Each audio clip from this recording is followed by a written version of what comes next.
jump right into this. Hate to call y'all a bunch of motherfuckers this early, but until you hit that like button, share this live, and subscribe, you're one of my hoes. Yeah, that part. Anyway, let me give y'all a little piece of word for the day. Healing isn't about getting back to who you were before. It's about coming to terms with the new you, the one who survived the storm.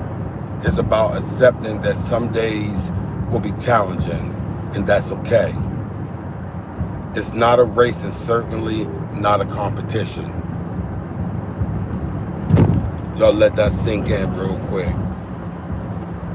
All right? Let that sink in. You got it? Anyway, let's move on from that. Congratulations to Jay-Z for his victory in court with Tony Buzabee. That was some frivolous bullshit. You know, he went and got this crystal meth lady. Yeah, I'm calling her a crystal meth lady, even though her identity was not, put out there. But just the way she was talking about she's on the spectrum, she's autistic. None of her stories lined up. I'm so glad that that shit was thrown out of court without bias. I'm sorry, with bias. All right, it was thrown out of court with bias, and Jay-Z slapped oh boy with a $20 million suit. Yeah, that's right. Slapped him right across his horse riding head, right? Because Tony need that. Jay-Z said that, he released the story right before the day of Blue Ivy's premiere for The Lion King, which was some dirty shit. He said he felt like it was a gun against his head. So, Jay-Z, enjoy your payday. Big ups, bruh. For real. I really mean that.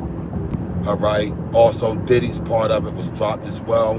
Diddy's case started in May. All right, guys. T-Pain spoke on Drake's album, and it made a lot of sense. He said that it really wasn't an album. This is all his assumption, because we know T-Pain is a streamer now, and he do reaction videos, etc. T-Pain made a good fucking point. He said that, those were just throwaway songs that Drake had or whatever. But I'm going to go ahead and run what T-Pain said, because the shit it made sense, you feel me? And that could have been it.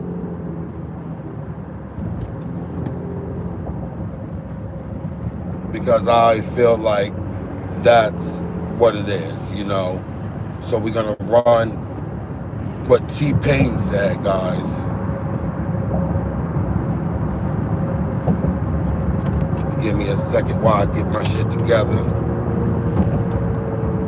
Y'all be blessed. In the meantime, you'll go ahead and tap that screen. It's President's Day today. I give no fucks about that, because my ass has to work. Alright, let's run what T-Pain had to say about Drake's album and the throwaways. Now, I do agree with T-Pain.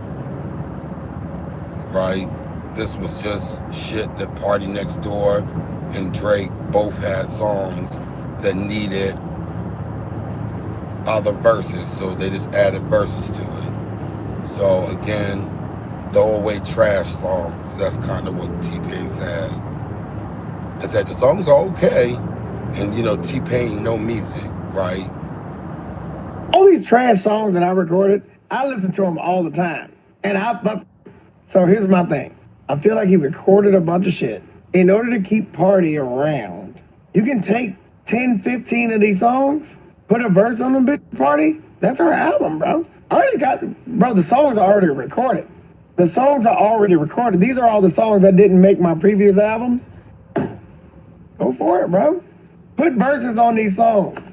Yeah, there's 5 to 7 solo Drake songs that didn't make other albums. It's not saying that they're bad. I'm not saying that they're bad. These are just songs that didn't make albums. Or Party, or the other way around. Or Party came in with an album and was like, hey, Drake, can you put verses on these particular songs? Agreed, T-Pain. I think there were some trash songs that did not make other albums. And old boy was like, hey, can you put these on the album or vice versa, right? And either way, there were some trash songs. That's some trash songs. Give Me a Hug, all that shit. Trash. Trash, fucking trash, Drake. It's fucking trash. Everyone's trying to give you your flowers. Your headlining something 3 days straight. I forgot what it was. But right now you're in your recuperation stage. So that's why, and that's okay. Sometimes you have to step back to go forward. So that's okay that you're about to use Party Next Door to get something, to get your words out there, and they sound dated. I'm not even sure if you're still rhyming like that. So keep on going in your old archives, stealing from Freddie Gibbs, because remember, Freddie Gibbs said you and Party Next Door stole, before the album even dropped, Freddie Gibbs came out saying that you guys borrowed from his shit, right? You and Party Next Door borrowed the Rabbit, you borrowed from Freddie Gibbs shit. So you're still drinking the whack juice, Drake. Sorry. I'm with T-Pain, trash songs, and you're drinking the whack juice. Alright, let's go ahead and move on. Cardi B and Stefan Diggs celebrate Valentine's Day together. You know, go Cardi. Alright, so while everyone on the internet was all in a muck when TMZ released Cardi jumping out the whip with Stefan Diggs, people, Twitter is Twitter, and people start digging in the Twitter archives, and they pulled out old videos of Stefan Diggs in the locker room, and his teammates were being asked if he could date their sister. And we're gonna run what the fucking teammates said. The teammates were like, hell to the nah. Hell to the nah, nah, nah. Hell nah, nah, nah. Double tap that screen, guys. If you just came in, we're talking about Cardi B and Stefan Diggs out on the scene for Valentine's Day. And we're gonna roll to where the team said, hell to the nah, nah, nah. Alright, guys, let's move on from that. Also, we're gonna run Stefan Diggs' dating history while we're at it. Let's go ahead and run his dating history with some baddies, very popular baddies, and I think a few of these girls are friends with one another. But let's go ahead and run Stefan Diggs' dating history as well while we're at it. Jada, Little Baby's baby mama, Winter Blanco, just to name a few. Alright, so Rick Ross, baby mamas, Stoney and Tia. Stoney and Tia trading their little shots and shit. You know, Tia challenging Stoney to throw some hands in the boxing ring. And Stoney kinda not even mentioning Tia's name, just kinda referring to her as the other lady. Like, you know, she spoke on all of Rick's 4 other baby mothers, and she just referred to Tia as the other lady. But in the comments, people were like asking her about her hair, asking Stony about her hair if it was real, and then they asked her, can they call her auntie? She was like, fuck nah, y'all can't call me fucking auntie. Call the other lady auntie. Don't call me auntie. Like my nieces and nephews in real life can call me auntie, but she was like, chat, y'all can't call me auntie. So I get you. I got you, Stony, because I don't want chat. I don't want y'all calling me Unc, okay?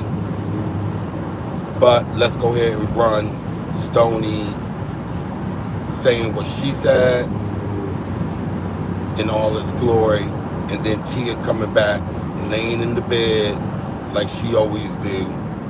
Tia, get the fuck up and do something. Laying in the bed, telling her side of the story as well. Let's go ahead and run that. Alright, so we're gonna move on to Jacquees. Miss Ricey spills the tea. Let's run what Miss Ricey has to say. Miss Ricey is claiming that Jacquees is not in love with Deion Sanders' daughter, Deandra. He has a baby by her. Guess what? Not in love with Dage Loaf either. Said that he's in love with Dreezy. And I believe that, because Jacquees and Dreezy went hard for a long time. But said he's back with Dreezy. Said he spent Valentine's Day with Dreezy. Miss Ricey also claims that he not fucking with Deandra because she disrespected Jacquees' mother last week. You know, she also called Dage Loaf gay. Miss Ricey said Deandra was gay too. So why you calling Dage Loaf gay? You know? But in all its glory, we're just gonna run what Miss Ricey said, because right now that's all that matters, what she said, because I don't want to get into the whole back and forth that they shared last week, because it's too much to go through. Because even last week when I saw it, I said I didn't want to touch it, because definitely I would have gave Jacquees the whole of the day for not being forthcoming with Deandra, because she's obviously still wearing the ring, thinking they're together. So let's run what Miss Ricey, Jacquees' music manager, had to say. All right. So the whole of the day goes to Howard Stern's ex-writer and Tony Bugsby. But Jay-Z's about to get vintage on that one, because that 20 million is 20 million, bruh. So you about to pay H to the Izzo that, you feel me? And Jay-Z, good luck with that. But we're gonna run Howard Stern's ex-writer's video. First, we do not condone physical violence, but again, I'm Mr. Comment Creeper, so I'm all about those comments. But in this, I want you guys to tell me, who do you think should get the whole of the day? The writer who found out he was cheating and went crazy, called the girl on speakerphone in the car and started exposing him. And there was a point where she released some things to the girl about her having a baby, and the girl was like, block me, and then that's when he lost it. But let's not hold this up. Let's go ahead and jump into this video, and then that's what we're ending it with. You tell me who is the whole of the day after watching this video of Howard Stern's ex-employee. You know they wouldn't let black people get busy like this on TV, right? But let's go ahead and run this. How are you, Sarah? Hi. Hi, Sarah. How are you? How are you, Sarah? Hi. And, you know, different sentences that he... Sarah, I'm sorry about this. Don't talk. Don't fucking talk. Idiot. Yes, Sarah, we're really sorry about this. I'm sending him your way today. So don't worry. But yeah, so... Yeah, he's coming. Don't worry, he's coming home. She just like almost broke my nose. She's gonna get arrested. No, you're fine. You're fine. Fuck you, cunt. Next time you touch me, I'll fucking dick. You understand? You understand, cunt? Hey, Sarah, hang up. These idiots, she posted your fucking number in her cancer Discord, and I would just be polite. Yeah, touch me and I fucking dick your dumbass bitch. I'll fucking dick you. Test me. Alyssa. Yes. In the middle of the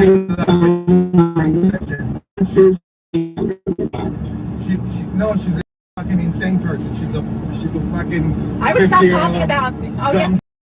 The street dancing. Yeah, Sarah, I heard you had a kid when you were 16. That's what he told me about you. Yeah, He said you're a dumb Mexican. I said she's a And he dumb said Mexican. you keep showing up.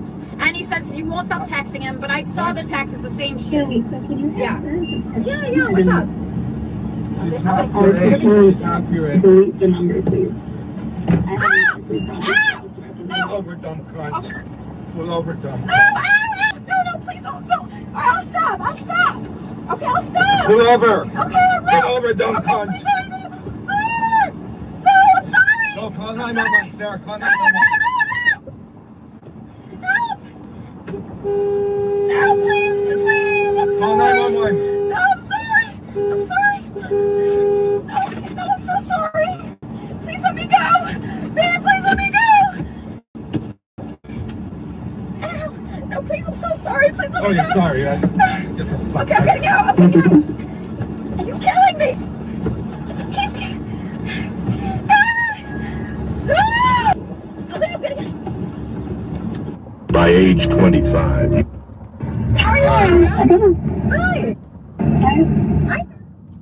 So, was he killing her? That's the question. He was pulling her hair.